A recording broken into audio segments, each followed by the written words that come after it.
In this tutorial, we will show how to use the SAP2000 nonlinear shell element to model concrete shear walls.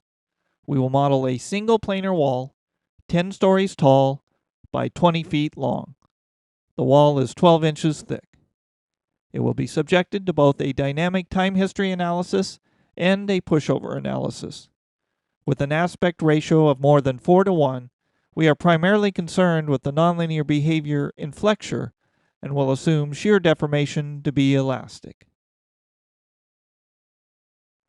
Story-to-story height is 9 feet 3 inches, and the wall has a tributary area of 3,000 square feet. The floors are 6-inch slabs, modeled as rigid diaphragms, and all concrete is 4,000 psi.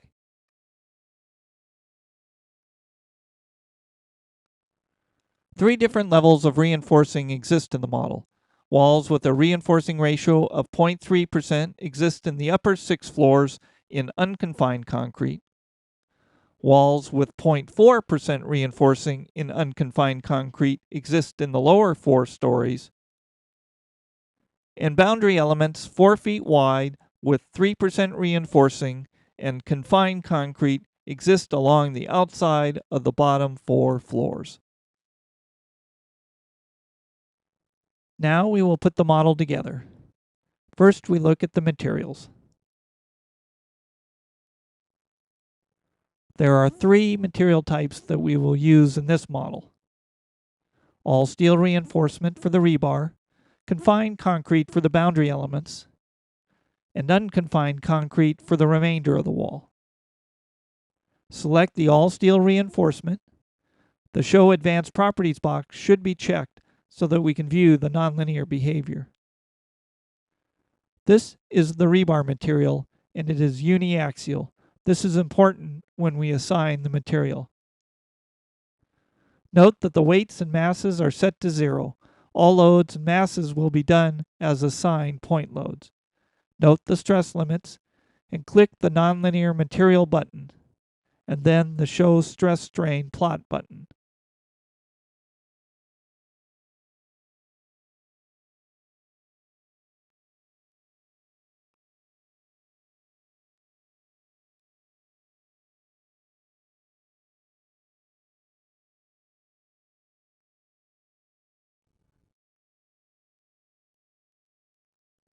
Next, we go to the confined concrete material.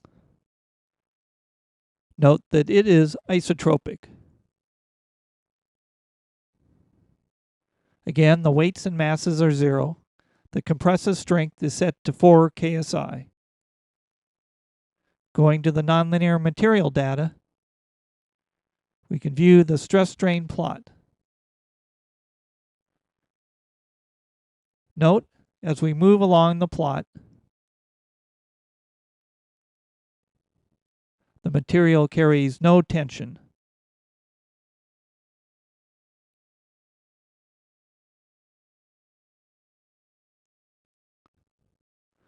Last is the unconfined concrete.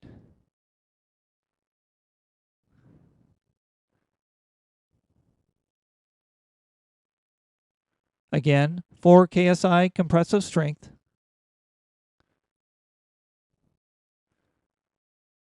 But this material is marked by a sudden degradation in load carrying capability post-yield.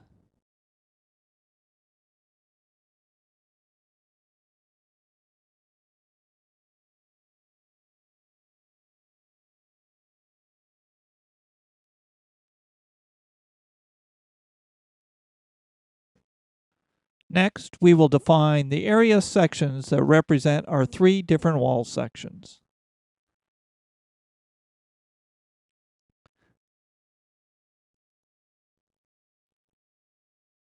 We will start with the lightest reinforced section, the section with a reinforcing ratio of 0.3% and unconfined concrete, and we will use the layered nonlinear shell. This is the key to modeling nonlinear behavior of walls, as it allows us to define different layers for concrete and reinforcing. The layer definition data area is where we describe each layer in detail. The layer name, the thickness, the type,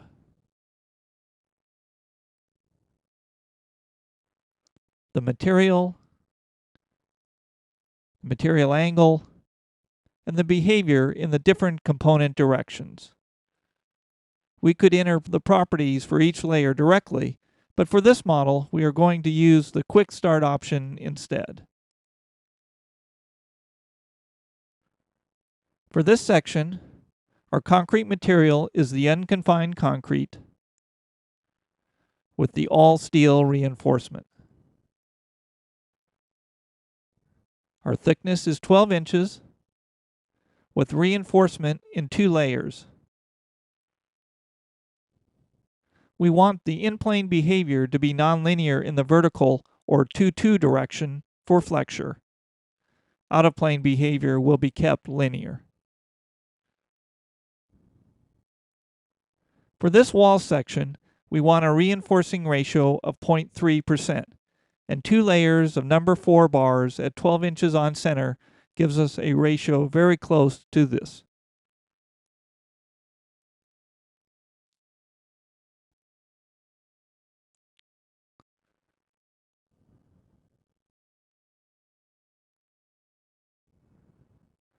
We can now see that our layer definition data form has been fully populated. We will now edit the form to simplify our model. The first layer represents our concrete membrane behavior. It is 12 inches thick, uses unconfined concrete, and is nonlinear in the vertical 2 direction. It stays as is. The next layer represents reinforcing in the horizontal direction. Since we anticipate shear behavior to be elastic, we will delete this layer.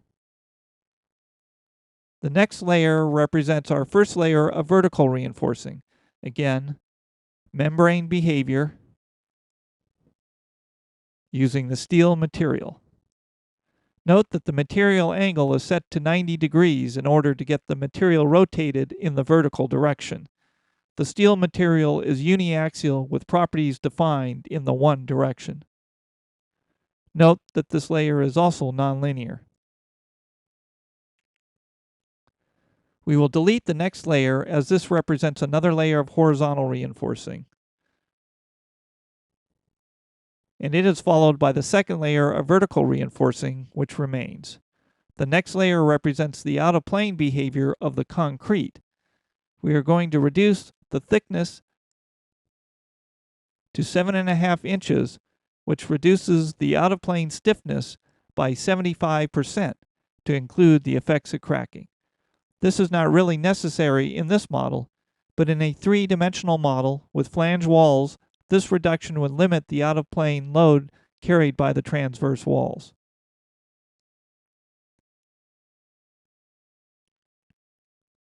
The next 4 layers represent reinforcing in each direction, top and bottom, for the out-of-plane behavior. We will remove these layers for this model.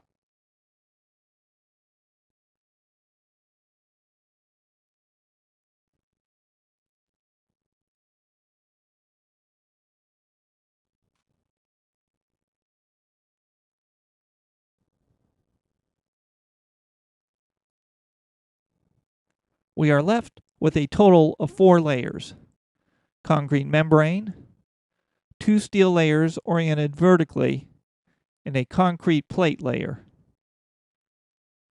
These layers are illustrated in the graphic display.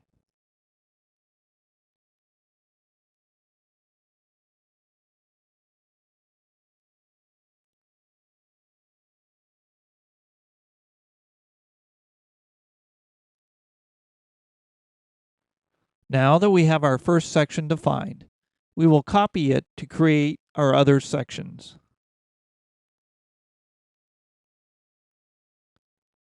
Our next section will have a reinforcing ratio of 0.4%.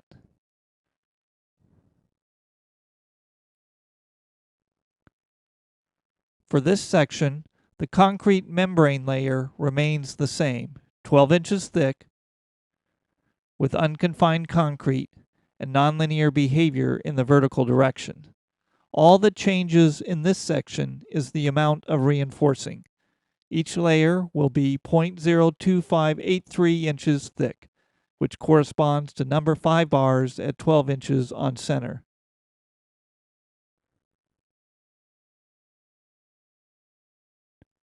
The two layers combined give a reinforcing ratio of approximately 0.4%.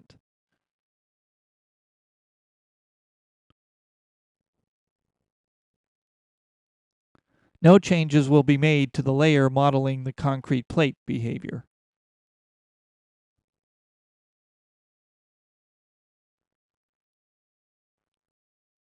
The last section to be defined will be for the boundary elements. This section will have a reinforcing ratio of 3% with confined concrete.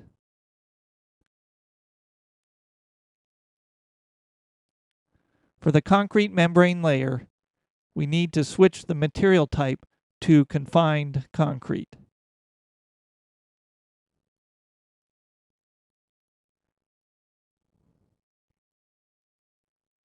The reinforcing in each layer is increased to 0.1667 inches thick, which corresponds to number 9 bars at 6 inches on center.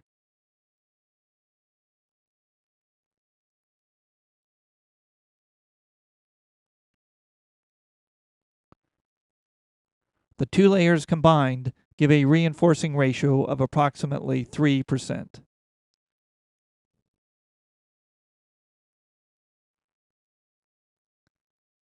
We will also switch the material for the concrete plate layer to confined concrete.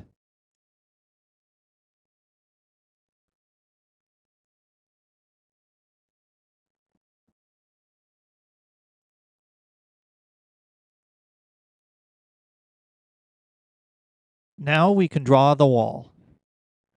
Click the Quick Draw Area Object button and select the 3% confined section.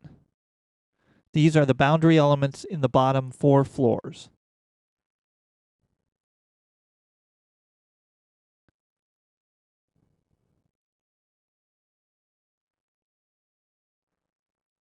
Next, switch to the 0.4% unconfined.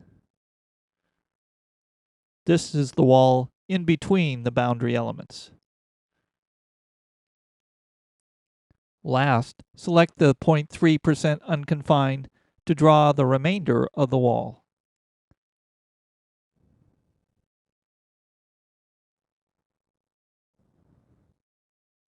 Leave the draw mode, select the bottom joints, and assign restraints.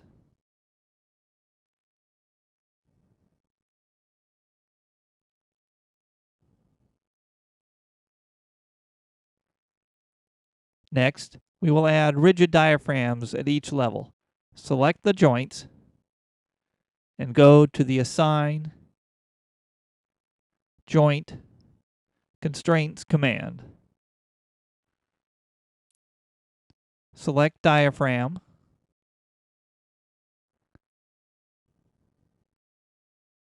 and the Z-axis constraint. Check the Assign a different diaphragm to each level checkbox.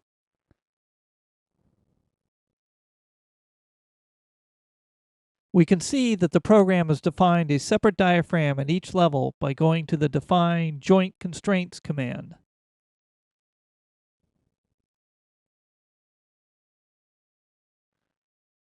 Next, we will define our loads. We have 2 load patterns, dead and live. The dead load consists of a 6-inch slab, walls, and partitions and cladding for a total of 105 pounds per square foot. The live load is 50 pounds per square foot. We will include 25% of the live load in the seismic analysis. The same loads will be used for both floors and roof. At the beginning of the tutorial, we said that each level supports 3,000 square feet of tributary area. The loads will be broken up as follows to each of the 4 joints at each level. The two exterior joints support 1,000 square feet of tributary area with a resultant dead load of 105 kips and a live load of 50 kips. The two interior joints each support 500 square feet with a dead load of 52.5 kips and a live load of 25 kips. Select the exterior joints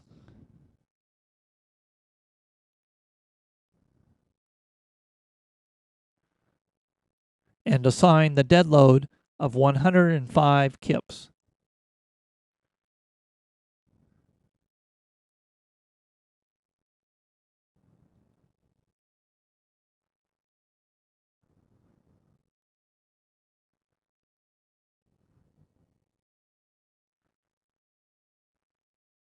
And then the live load of 50 kips.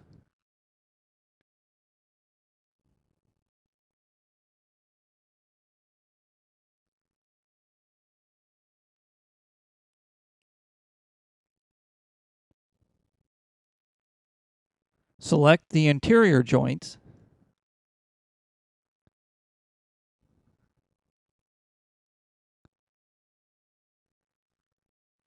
and assign the dead load of 52.5 kips.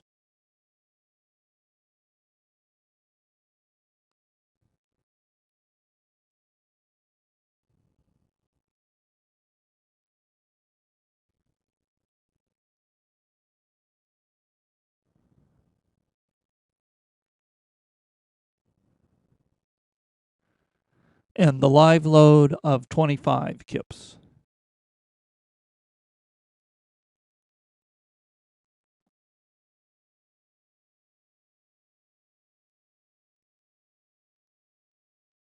We have also defined an earthquake function.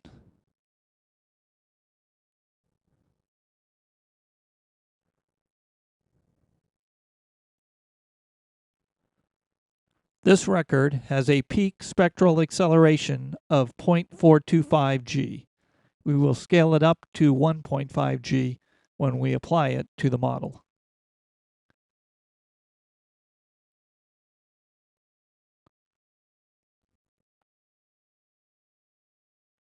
Because we are doing a dynamic analysis, we need to instruct the program on how to calculate the masses. Here, we will calculate the mass from the applied joint loads. And as stated earlier, we will include a quarter of the live load.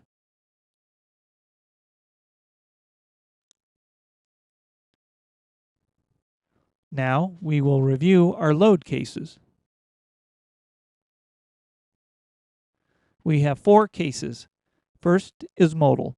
It is always a good idea to take a look at the modes to verify the model. Our next case is a nonlinear case for gravity loads.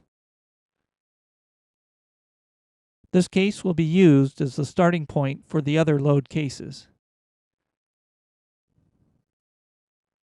In addition to the dead, we will include 25% of the live load.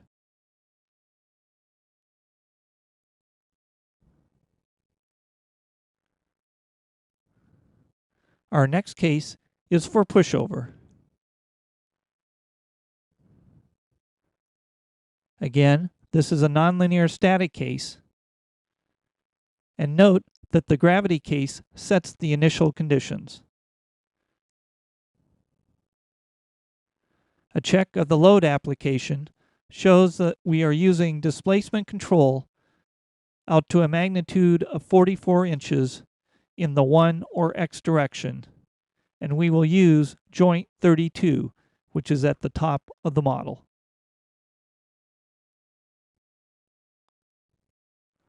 The last case is for the time history.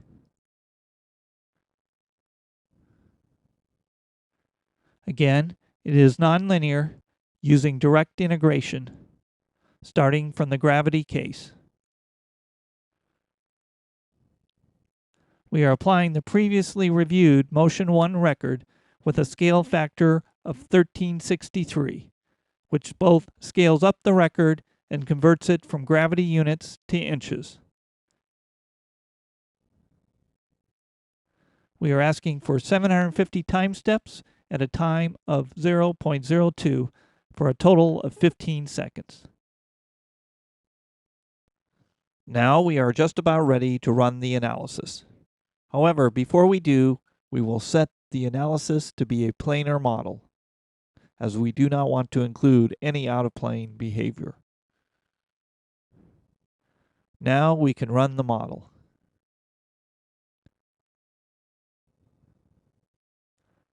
This may take some time as the program is performing 3 different nonlinear analyses, including a time history analysis.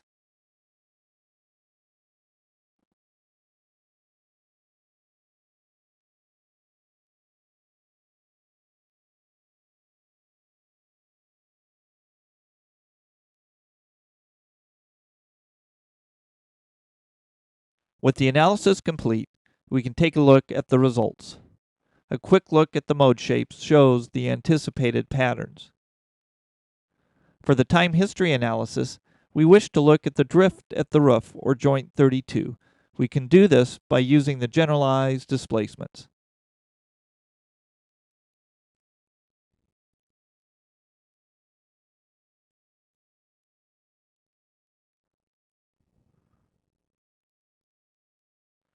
We want the U1, or horizontal displacement, to be divided by the height of the building, which is 1,110 inches.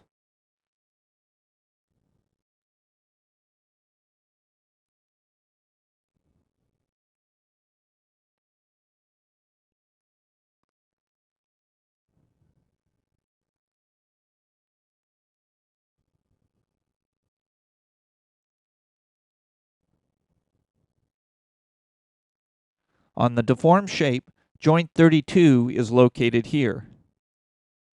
Next, we go to the Display Show Plot Functions command. Select the time history case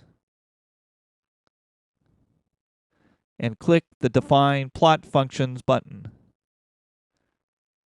We are going to add the generalized displacement just defined, drift roof.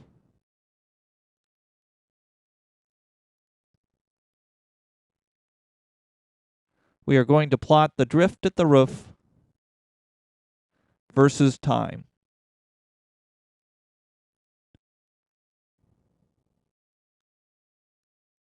From this trace, we can see that the maximum drift is approximately 0.6%.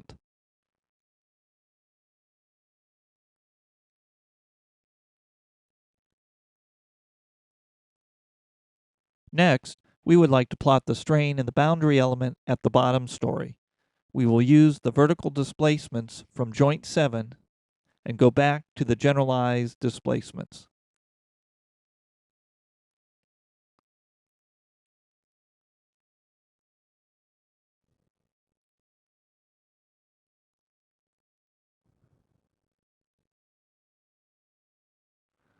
This time, instead of displacements in the U1 direction, we want displacements in the vertical, or U3 direction. We want the U3 displacement divided by the length of the story, 111 inches.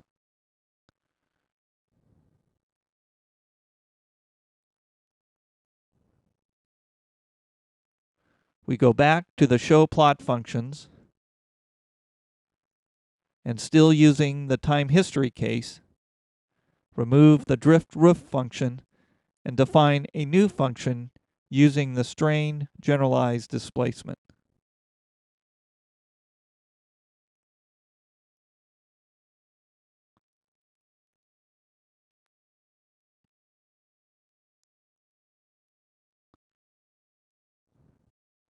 Again, we plot against time.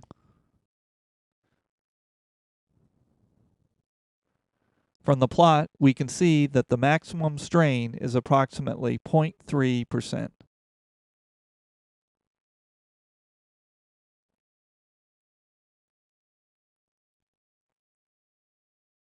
The last item that we will plot for the time history will be a hysteresis loop created by comparing the rotation at the bottom story to the moment. To calculate the rotation, we will again use generalized displacements.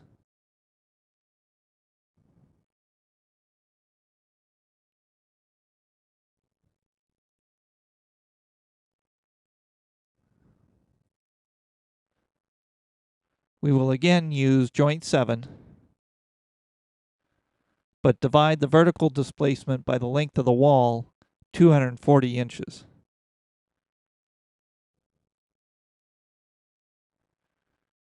We will also use joint 18, which is at the other end of the wall, but with a negative scale factor.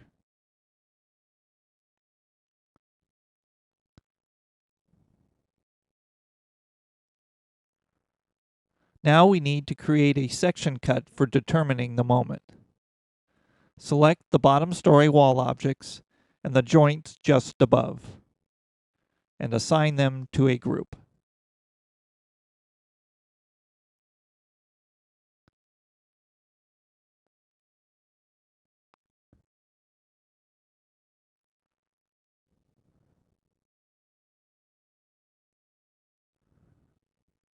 Next, go to the Define Section Cuts command and add a section cut using the just defined group.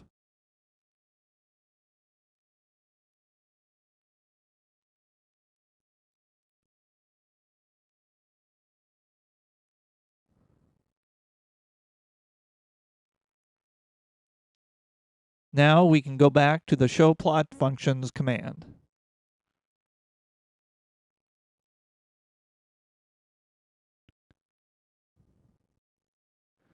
We will add 2 additional functions. One for the rotation,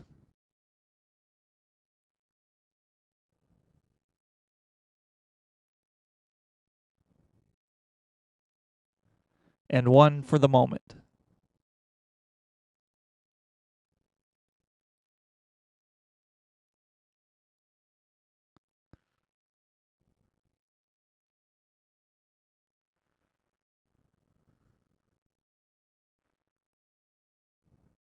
We will plot the section cut moment in the vertical against the rotation on the horizontal.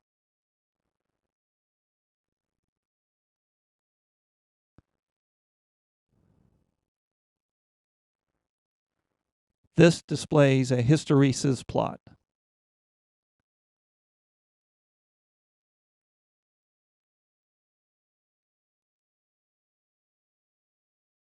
In addition to the time history analysis, we also asked SAP2000 to perform a pushover. We can plot the pushover deformed shape,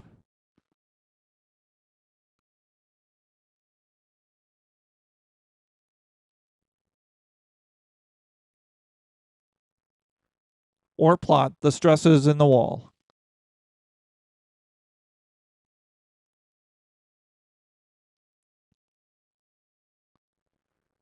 Here, for step 1, we will plot shell layer stresses. We can plot by section type and layer name, or just by layer name. We will select the concrete membrane layer and the S22 or vertical component.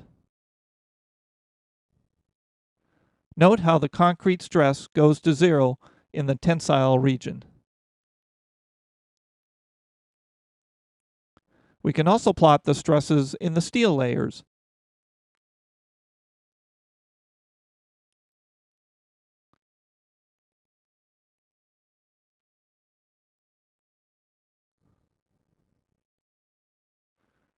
Note how both tension and compression stresses exist.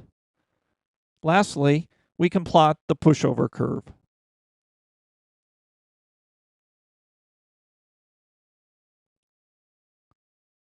Here, we display the base shear versus the displacement at the roof.